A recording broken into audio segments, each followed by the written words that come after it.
los ministerios principales de la iglesia, que los tenemos muy bien señalados por el apóstol Pablo en Efesios capítulo 4, versículo 11, que ya lo vamos a más adelante leer.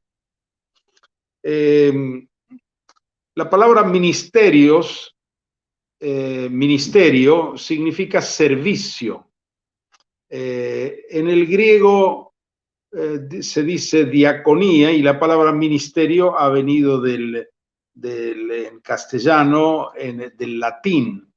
Así que son servicios principales, o también algunos llaman los servicios rectores, son los que van dirigiendo, llevando, desarrollando, edificando la iglesia del Señor. Claro, para ustedes, para nosotros, este no es un tema nuevo. Hace años venimos hablando sobre esto. Cuando Dios derramó su Espíritu Santo y comenzó a renovar a su iglesia en aquellos años 60, 70, trayendo nueva luz sobre la palabra, comprendimos que la restauración de la iglesia incluía la restauración de todos los dones y ministerios. De tal manera que hay dones y ministerios que a veces durante siglos han quedado allí en las páginas del Nuevo Testamento. Sin embargo, no eran muy experimentados o ejercitados, pero Dios con su Espíritu siempre renueva la iglesia y nos vuelve a la fuente, a la palabra del Señor. Además, debo decir que la mayor parte de las verdades que hemos aprendido en estos años sobre la unidad de la iglesia, los ministerios, el funcionamiento de la iglesia a través de los ministerios y cada uno de los miembros de la iglesia, han sido temas revisados, cotejados, debatidos con otros siervos de Dios de diferentes países del mundo, y hemos encontrado una confirmación, hemos sido enriquecidos y ampliados en la visión de las cosas que hoy quiero compartir. En primer lugar, me gustaría hacer un rápido desarrollo histórico de los diferentes ministerios en el Nuevo Testamento, cómo fue creciendo, desarrollándose y apareciendo estos ministerios en el Nuevo Testamento. Así que nos vamos al primer siglo. Lo primero que tenemos que decir es que la cabeza de la iglesia, como todos sabemos, es una sola. La cabeza de la iglesia es Cristo, el único que tiene la autoridad absoluta y plena sobre su iglesia. La iglesia tiene una sola cabeza, que es Cristo. Cualquier otra autoridad está siempre subordinada a la autoridad de Cristo y a su palabra, y es una autoridad delegada por el mismo Señor Jesucristo. Así que Jesús, cuando estuvo en la tierra, escogió entre sus discípulos a 12 hombres, a quienes llamó apóstoles. La palabra apóstol es una palabra de origen griega, y significa enviados.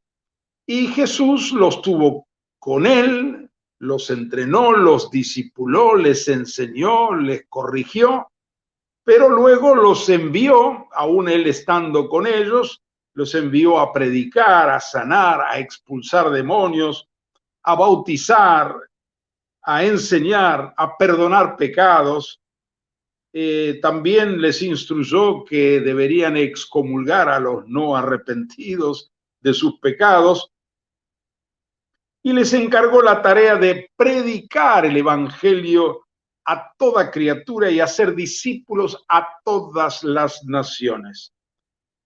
En la naciente comunidad de Jerusalén, el ministerio y el gobierno de la iglesia estaba centralizado en 12 apóstoles. No había, cuando empezó la iglesia, no había nada más que apóstoles, no había profetas, no había pastores, no había evangelistas, solo apóstoles, y ellos cumplían todas las tareas ministeriales. Ellos predicaban el evangelio, bautizaban, enseñaban la doctrina, hacían milagros, administraban las finanzas de la iglesia, disciplinaban, convocaban a la iglesia, así que todo estaba en estos 12.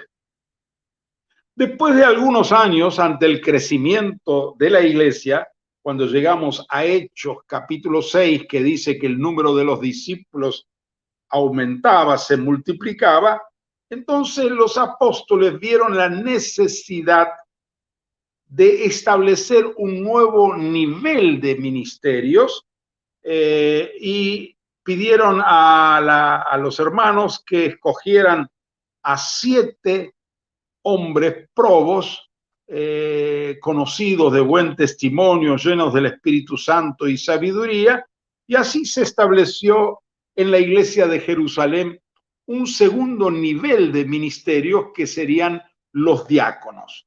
Los diáconos eran los que colaboraban con los apóstoles en las tareas de caridad, la distribución diaria, en la administración. Así que ya se estableció un segundo nivel de ministerios. Cuando seguimos el relato de Hechos, hecho por Lucas, cuando llegamos al capítulo 11, se menciona que vinieron a Antioquía desde Jerusalén unos profetas. Ahora aparece otro nivel, ya no son los apóstoles, no son los diáconos, profetas, un don ministerial que ya veremos de qué se trata. Entre ellos vino uno llamado Agabo. Y también cuando en Hechos 13 se habla del presbiterio que había en la iglesia de Antioquía, Hechos 13:1, dice que había en Antioquía profetas y maestros. Aquí ya se mencionan otros 2 ministerios, es decir, ya de profetas hablamos, pero aquí en la iglesia de Antioquía habían profetas y maestros. Es la primera vez que aparece allí la palabra maestro como un don ministerial. También cuando Agabo profetizó que iba a venir hambre a Judea, la iglesia de Antioquía en Hechos capítulo 11, versículo 30, es la primera vez que aparece otro término, presbíteros, es una palabra griega. En castellano está traducido por ancianos, aunque la palabra presbítero, que es griega, el español o el castellano también lo incorporó a su idioma, tal cual como está en el griego. Pero la traducción literal sería ancianos. Entonces, enviaron un donativo, una ofrenda a los ancianos, a los presbíteros de Jerusalén. Quiere decir que en Jerusalén, además de los apóstoles, además de los diáconos, además de los profetas, había otro nivel, otro cargo ministerial que era el de los ancianos.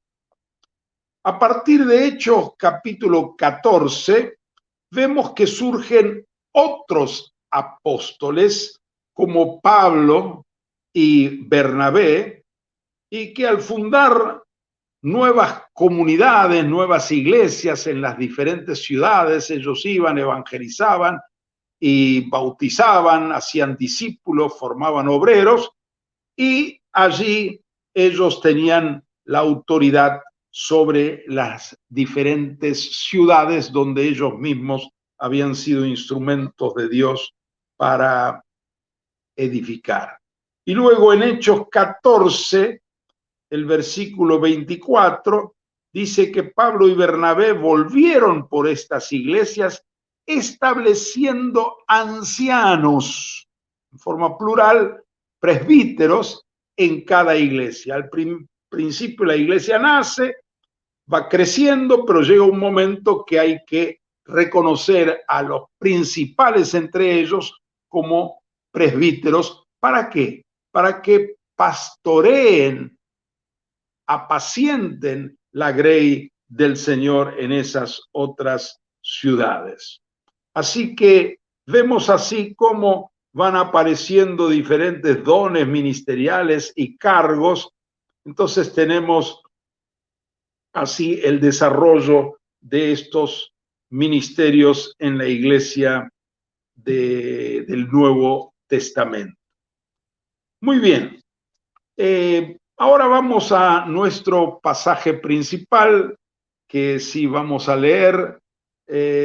Hay dos, en realidad, pasajes fundamentales en el Nuevo Testamento que señalan los ministerios principales establecidos por el Señor en la iglesia. Y el primero que vamos a leer es Efesios 4:11, cuando dice: y el mismo, refiriéndose a Jesucristo, que en los versículos anteriores dice que Él es el que descendió a las partes más bajas de la tierra, pero el Padre lo exaltó a los lugares más altos, y Él mismo, que fue exaltado para llenarlo todo, constituyó a unos apóstoles, a otros profetas, a otros evangelistas, a otros pastores y maestros. Así que allí tenemos 4 ministerios. Vamos a explicar luego por qué digo 4 y no 5, como algunos dicen. Ahora vamos a ver 1 Corintios 12:28, y dice también, refiriéndose a Cristo, o en este caso a Dios, en 1 Corintios 12:28, y a uno puso Dios en la iglesia, primeramente apóstoles, luego, en el original dice, lo segundo, profetas, lo tercero, maestros, luego los que hacen milagros, después los que sanan, los que ayudan, los que administran, los que tienen don de lenguas. Este es el otro texto que se refiere a los principales ministerios en la iglesia o dones ministeriales. Así que tenemos, según la lista de Efesios 4, apóstoles, profetas, evangelistas y pastores maestros. ¿Por qué digo pastores maestros? Porque si notamos bien el texto, no dice a otros evangelistas, a otros pastores y a otros maestros, sino a otros pastores y maestros. En mi comprensión, pastor y maestro es la misma función, el mismo ministerio. El pastor es un término alegórico, la contraparte del pastor son las ovejas, por eso digo que es un término alegórico, metafórico, pero literalmente el término es maestro, porque tiene que tener el don de la enseñanza para poder constituirlo, reconocerlo en su ministerio. Muy bien, ya vamos a ver más en detalle cada cosa. Vamos a referirnos entonces qué son los apóstoles. Según entendemos en el Nuevo Testamento, yo veo 3 clases de apóstoles. Primero los 12 apóstoles que fueron escogidos y establecidos por el Señor. Ellos tuvieron y tienen, a través de lo que han hecho, el carácter único por haber sido los testigos presenciales de la vida, del ministerio, de la muerte y resurrección de Cristo. Además, fueron los receptores directos de las enseñanzas de Cristo, principalmente de la didaqué, y Jesús les encomendó a ellos que al hacer discípulos a todas las naciones debían bautizarlos y enseñarles lo que Él les había enseñado a ellos. Así que ellos tuvieron ese carácter único y exclusivo de ser los testigos presenciales de la vida, muerte, resurrección y ascensión de Cristo.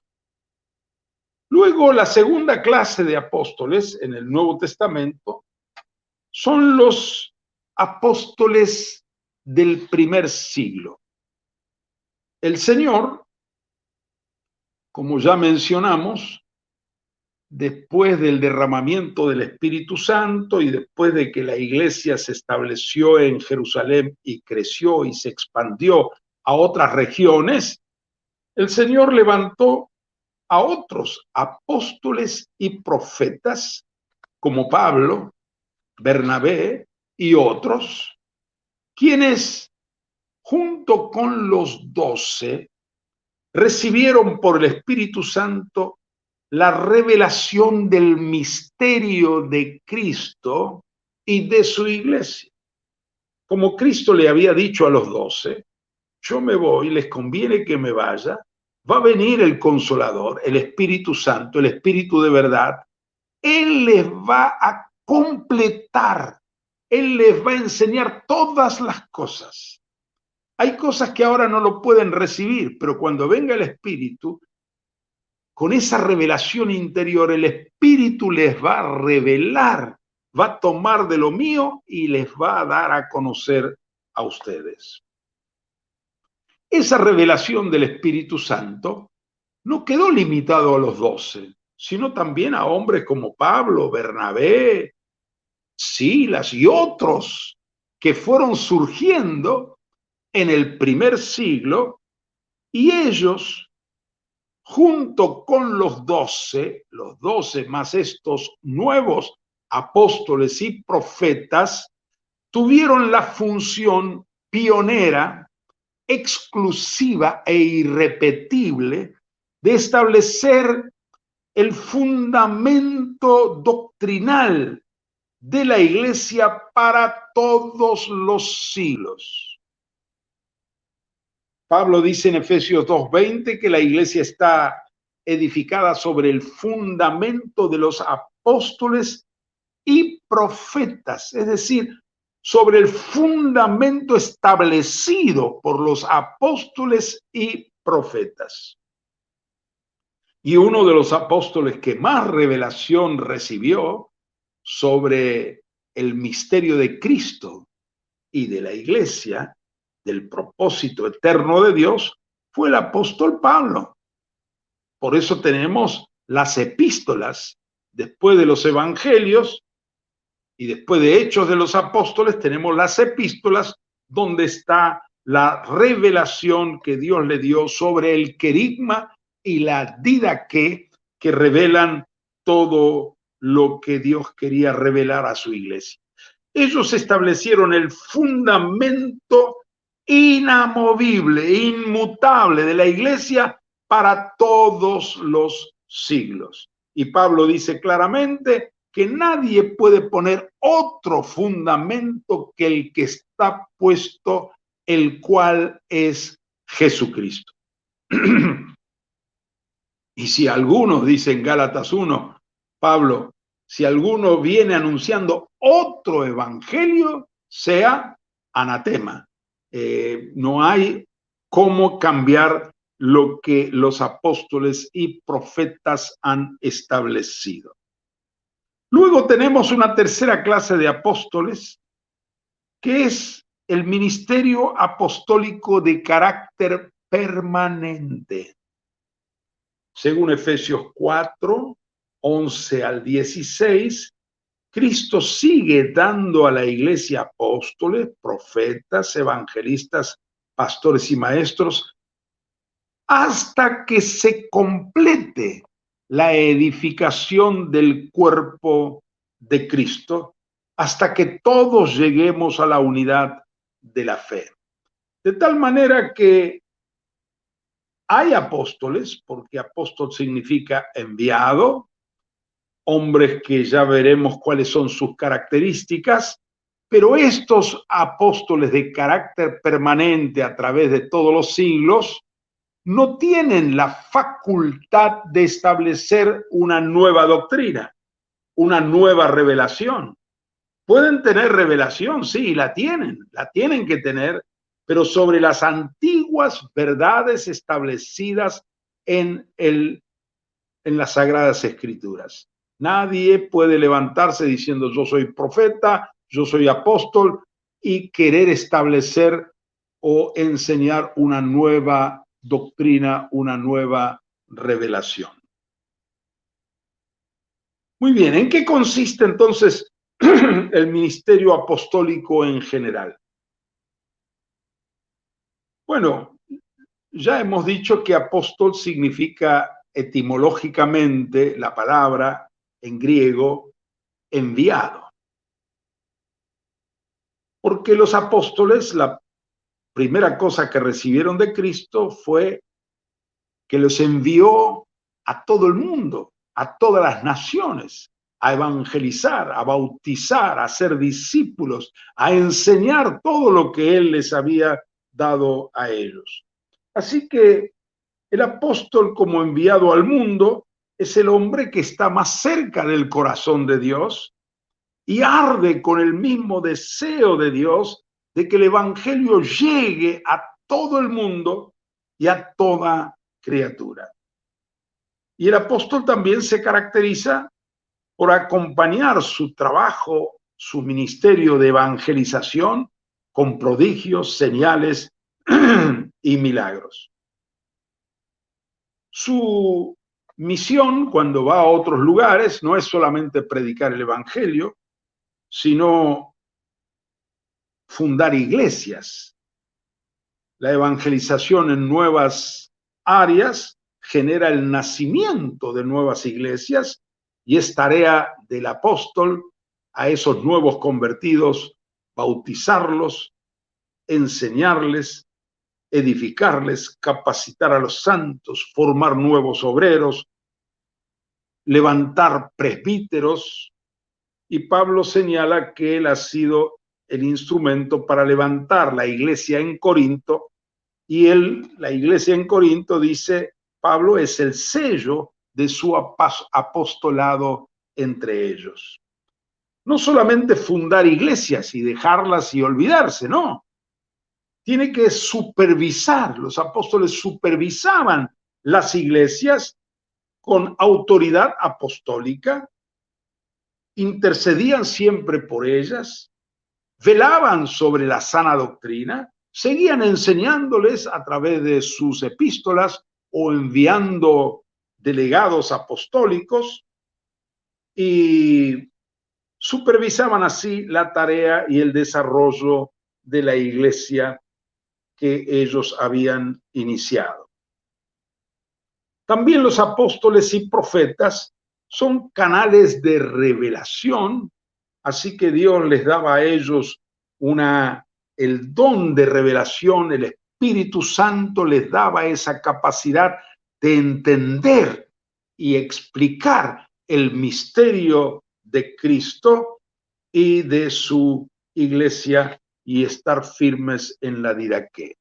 Los apóstoles así eran la autoridad principal en la iglesia, no solamente sobre las comunidades, sobre las iglesias, sobre el pueblo, sino también eran la autoridad sobre los pastores, los presbíteros, sobre los diferentes ministerios. Era el ministerio principal y rector principal de la iglesia. Así que los evangelistas, los profetas y los presbíteros reconocían a los apóstoles como autoridad principal sobre ellos. Este es el orden de Dios para su iglesia. Por eso la iglesia es apostólica. La delegación principal de Jesús es a los apóstoles como ministerio principal sobre la iglesia. Bueno, vayamos al segundo, profetas. Dice que a otros profetas. No son muchas las referencias en el Nuevo Testamento en cuanto a este ministerio.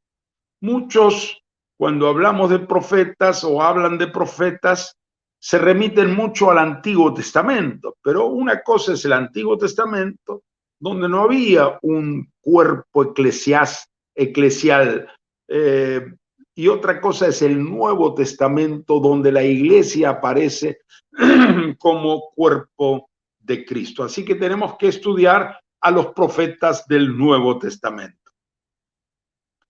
Ya al hablar de apóstoles hemos mencionado la palabra profetas, que ellos también son canales de revelación. Pablo dice en Efesios 3:5 que el misterio escondido durante siglos en Dios, misterio que en otras generaciones no se dio a conocer a los hijos de los hombres, como ahora es revelado a sus santos, apóstoles y profetas por medio del Espíritu. Así que apóstoles y profetas son los que reciben la revelación del Espíritu Santo en cuanto al misterio de Cristo y de su iglesia. En el orden ministerial, los profetas siempre aparecen en segundo lugar, siempre dice apóstoles y profetas. Es el que sigue en el grado de autoridad, si podemos decir también así. En Efesios 4 aparece a unos apóstoles, a otros profetas. Lo mismo que en Corintios, en 1 Corintios 12 dice primeramente apóstoles, lo segundo profetas, lo tercero maestros. Hay un orden de jerarquía, si se quiere, dentro de los ministerios. Bueno, en cuanto a los profetas, yo veo en el Nuevo Testamento dos clases de profetas. Unos son los que se parecen o tienen un ministerio parecido al profeta Agabo. Y otros son más parecidos en su ministerio al de Bernabé, Silas, Judas, otro Judas, no Judas Iscariote ni Judas Tadeo, que es mencionado en Hechos 15. ¿Cuál era el perfil de Agabo? Agabo, cuando lo notamos en varios pasajes en Hechos, él se movía más en palabra de ciencia o palabra de conocimiento. Por ejemplo, él llegó a Antioquía y el Espíritu le reveló que en Judea iba a haber hambre en la tierra. Eso no tiene nada que ver con el misterio de Cristo y de la iglesia. Pero sí es un dato que humanamente no se podía saber lo que iba a pasar en el futuro. Y Agabo recibió revelación. Y eso ayudó porque los hermanos de Antioquía, al recibir una palabra de ciencia, enviaron ayuda económica a la iglesia de Judea, de Jerusalén. También en otra oportunidad, Agabo se encontró con Pablo, le pidió su cinturón y se ató con ese cinturón y dijo, bueno, así van a atar al dueño de este cinturón. El dueño era Pablo. Así que Dios también le anticipó, le dio una palabra de conocimiento que Pablo, al ir a Jerusalén, iba a quedar preso. Y realmente así sucedió. Así que él se movía más en los dones de conocimiento. Y hoy también hay profetas que se mueven en ese nivel. No son muchos, pero ojalá tuviéramos más. Pero otros, como Judas y Silas, dice en Hechos 15:32, como ellos también eran profetas, consolaron y confirmaron a los hermanos con abundancia de palabras.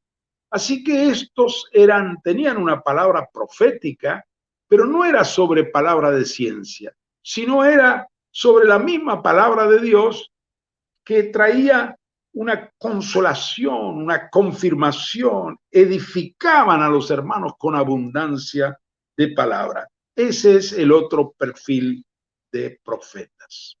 Bueno, vayamos ahora a los evangelistas.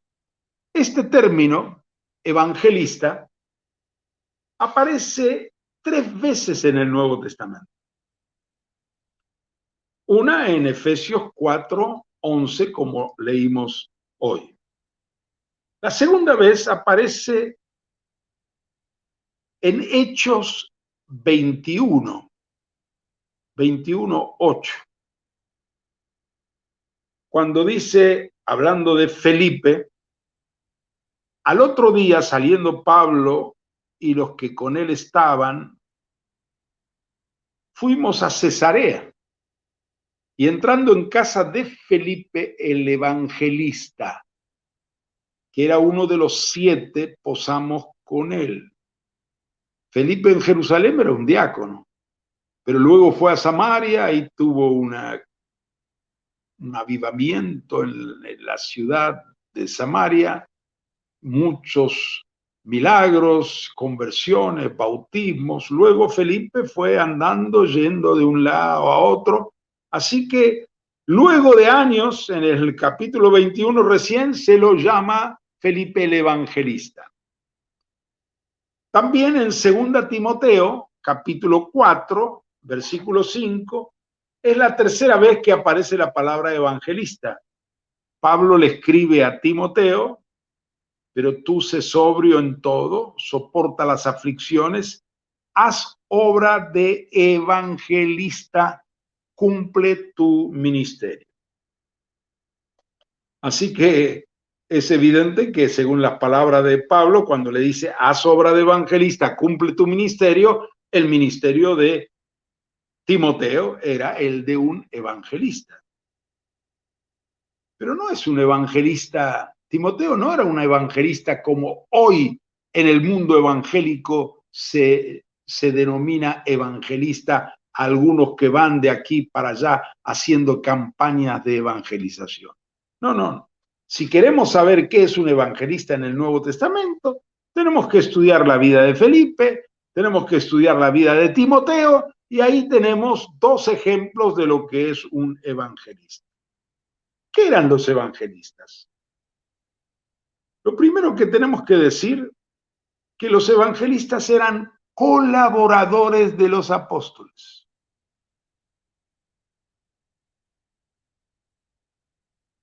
Y miembros del equipo apostólico.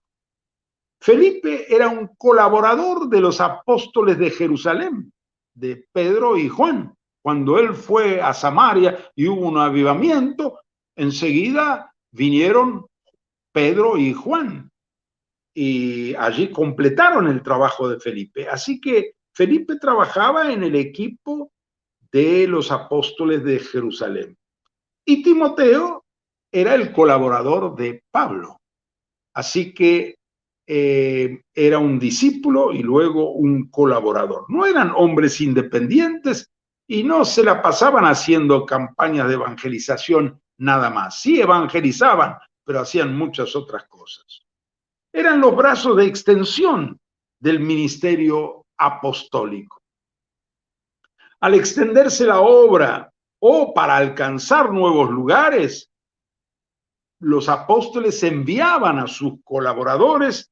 Pablo en 2 Timoteo 4 menciona a varios colaboradores, no los menciona como evangelistas, pero se entiende que eran sus colaboradores como Demas, Crescente, Tito, Lucas, Marcos, Tíquico, Erasto, Trófimo, etc.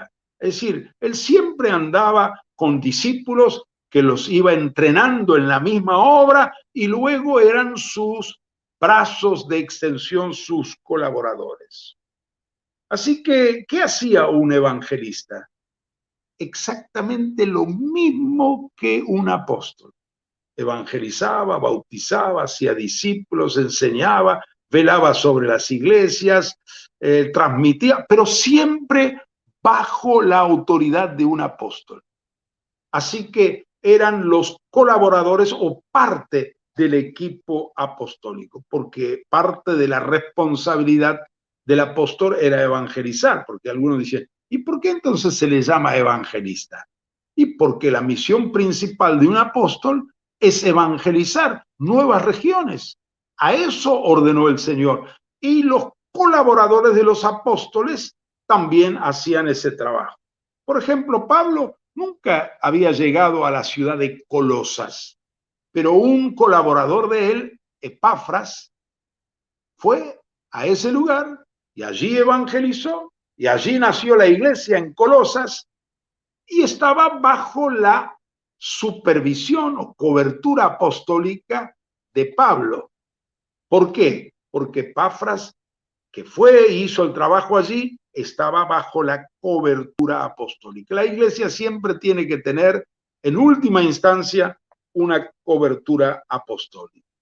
La diferencia entre un apóstol y un evangelista es que el evangelista no tiene el don de la revelación como lo tienen los apóstoles y profetas. Por eso Pablo le dice a Timoteo, cumple tu ministerio, haz la obra de evangelista. Lo que aprendiste de mí, eso enseña. Retén las formas de la sana doctrina que de mí aprendiste. Así que el evangelista tenía que ser un fiel transmisor de las enseñanzas apostólicas. Bueno, vamos ahora al pastor y maestro. Como dije antes, el texto dice a otros pastores y maestros. Si dijera el texto a otros pastores, a otros maestros, quedaría claro que serían 5 ministerios y no 4.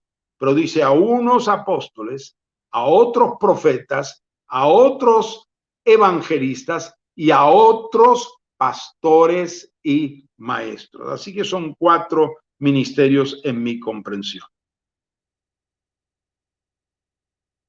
Ahora, el término pastor, aquí es la única vez que aparece la palabra pastor, en griego es poimen, para referirse a un ministro, a un ministerio. Los otros 3 versículos en Reina Valera 60, en la versión castellana, que aparecen la palabra pastor en el Nuevo Testamento, es en Hebreos 13, el versículo 7, el versículo 17, el 24. En el original griego, la palabra no es pastor, no es poimen, es dirigente, obedeced a vuestros dirigentes. Pero sí aparece muchas veces el término pastorear, apacentar la grey del Señor. Así que la función del presbítero era justamente eso. Noten que en la lista de 1 Corintios 12, 28 dice primeramente apóstoles, lo segundo profetas, lo tercero maestros. ¿Por qué no menciona evangelistas? Porque era parte del equipo apostólico. ¿Y por qué no menciona la palabra pastor? Porque es lo mismo que maestro. Entonces ahí tenemos los términos así. Ahora, ¿cuándo establecían presbíteros? Vamos a ir a este término ahora que es ancianos. Hoy en la mayoría de las iglesias evangélicas, al que está al frente, a los que están al frente de la congregación se le dice pastor. Es el término más usado hoy popularmente. Pero El cargo y el término más usado en el Nuevo Testamento no es pastor, es presbítero, que significa anciano. ¿Cuál es la función del presbítero? Pastorear, apacentar. Por eso Pablo a los ancianos de Éfeso, cuando se despide de ellos, los llama, dice a los presbíteros, en el capítulo 20 de Hechos, y le dice: apacienten la grey del Señor que el Espíritu Santo les ha puesto como obispos. Otro término, obispo, es un término que viene del griego episcopos, significa supervisor. Así que presbítero u obispo en el Nuevo Testamento eran términos indistintos. La función de ellos era justamente pastorear. Bueno, pastorear, velar, enseñar, bautizar, reconocer diáconos, formar obreros, toda la tarea local corresponde. Entonces, al mismo cargo, según el don, se le llama maestro. Según el cargo, se le llama presbítero u obispo en el Nuevo Testamento. Y según la función, se lo llama pastor. La función es pastorear.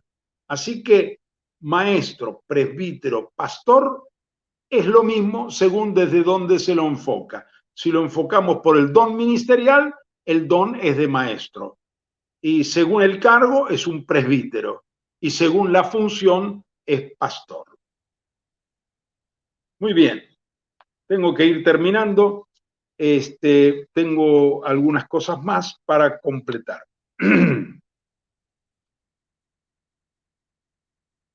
Quiero señalar rápidamente los 4 principios que aparecen en la Biblia en cuanto a los ministerios.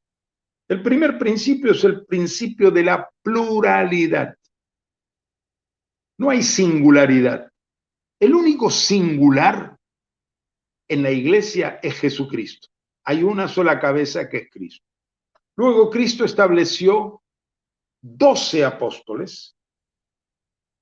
Los apóstoles en Jerusalén establecieron 7 diáconos. El número mínimo de pluralidad son 2. Cuando es 1, ya es singular. 2 ya es plural. Así que Jesús envió de 2 en 2. Y los apóstoles siempre establecían sobre las iglesias presbíteros en plural. A veces en una iglesia hay un solo pastor, pero es cuestión de tiempo, pronto tienen que ser reconocidos otros para ir hacia la normalidad. La normalidad en los ministerios es siempre la pluralidad. Segundo principio es la unidad. Hay diferentes ministerios, pero un solo cuerpo, una sola iglesia. Esto es un principio muy importante. Los apóstoles no tenían cada uno de ellos su propia iglesia, no, eran 12 apóstoles, pero en Jerusalén había una sola iglesia. En Antioquía eran 5 en el presbiterio, pero dice la iglesia en singular que estaba en Jerusalén. Otro principio es el principio de autoridad. Toda la iglesia está bajo autoridad. La autoridad principal es la cabeza, luego vienen los apóstoles, los profetas, los evangelistas, que son los colaboradores de los apóstoles, y los presbíteros, que tienen que estar bajo la cobertura de los apóstoles o de los delegados apostólicos, como vemos en el Nuevo Testamento. También los diáconos deben estar bajo la autoridad de los presbíteros en la iglesia local. Y otro principio es el principio del desarrollo gradual. Es decir, la iglesia va creciendo. Alguien como Felipe antes era un diácono, pero después fue evangelista. Pablo y Bernabé en Antioquía eran profetas o maestros, pero luego se habla de ellos como apóstoles. Así que hay un desarrollo gradual en los ministerios, puede haber también. Bueno, una aclaración: para ejercer el ministerio no es suficiente solo tener dones y llamamiento. Es necesario, según las instrucciones de Pablo a Timoteo y a Tito, 1 Timoteo capítulo 3 y Tito capítulo 1, es necesario para ejercer un ministerio tener un carácter formado, una conducta recta y trayectoria, y el don ministerial. Sí, es necesario también el don ministerial para poder ejercer, pero fundamentalmente Pablo enfatiza carácter, conducta y trayectoria.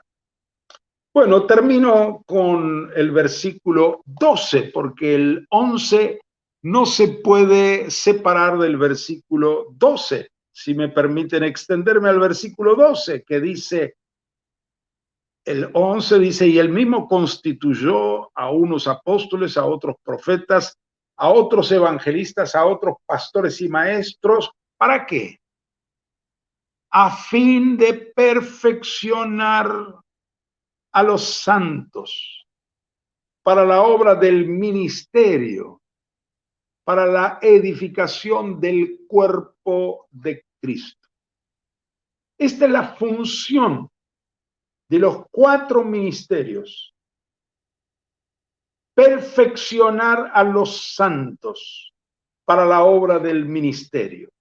La palabra perfeccionar, en realidad en el griego no dice perfeccionar como verbo, sino perfeccionamiento o para la perfección de los santos, pero la palabra en griego es katartismos, es un sustantivo, no es un verbo, y significa para el entrenamiento, para la preparación, para el equipamiento, para la formación de los santos. ¿Quiénes son los santos?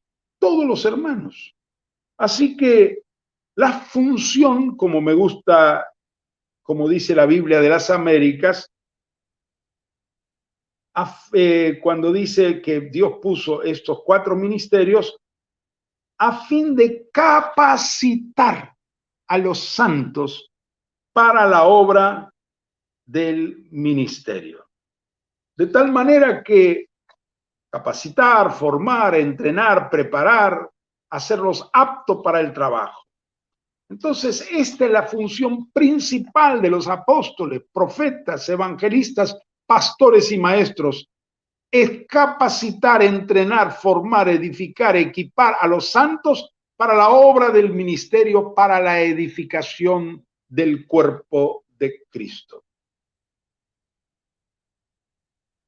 Así que, de acuerdo a esta palabra y la estrategia de Dios, cada hijo de Dios es un obrero, es un ministro, tiene un ministerio. El ministerio de cada santo consiste en trabajar ¿en qué? En la edificación del cuerpo de Cristo. ¿Cómo se edifica el cuerpo de Cristo? De 2 maneras: evangelización y discipulado. Así que hay que capacitar a los hermanos para estas 2 tareas: a evangelizar, a ganar a los perdidos, y a discipularlos. Así se edifica el cuerpo de Cristo. Estos son los ministerios comunes a todos los santos. Aparte de esto, cada hijo de Dios puede tener un don particular. Alguien en la música, el otro en la enseñanza, el otro en la ayuda a los necesitados, otro en la administración. Es una variedad de ministerios particulares, pero el ministerio común a todos los santos para la edificación del cuerpo de Cristo son estos 2: evangelizar y discipular. Así se edifica el cuerpo de Cristo. Entonces, concluyendo con un ejemplo, La iglesia no es un crucero de placer, usando una metáfora, un ejemplo de la navegación. ¿Qué es un crucero de placer? Es un barco donde suben al barco dos clases de personas. Los tripulantes, que son unos pocos, según el tamaño del barco, puede haber más o menos, y los pasajeros, que están para ser atendidos. Y muchos tienen esa idea de la iglesia, que los pastores, los profetas, los apóstoles, los diáconos, los maestros, están para servir y todos los hermanos son los pasajeros. No, no, no, no, no. La iglesia, si queremos compararla con un barco, es más parecido a un barco de guerra. ¿Cómo es el barco de guerra? En el barco de guerra, todos los que suben son tripulantes. En el barco de guerra no hay un solo pasajero. Y eso es lo que se compara con la iglesia. Todos somos obreros del Señor, ministros del Señor, y los principales ministerios están para entrenar, capacitar, formar, y de esta manera la iglesia crece y se desarrolla aquí en la tierra. Bueno, queridos hermanos, esto ha sido la palabra y quisiera terminar orando por cada uno de ustedes, si me permiten. Oremos. Querido Padre Celestial, te damos muchas gracias por tu palabra, por tu enseñanza en el Nuevo Testamento. Tu palabra es la verdad. Y quiero, Señor, rogarte que tu Espíritu Santo complete esta enseñanza en cada corazón. Y quiero rogarte, Señor, como tú lo has prometido, sigue derramando dones ministeriales.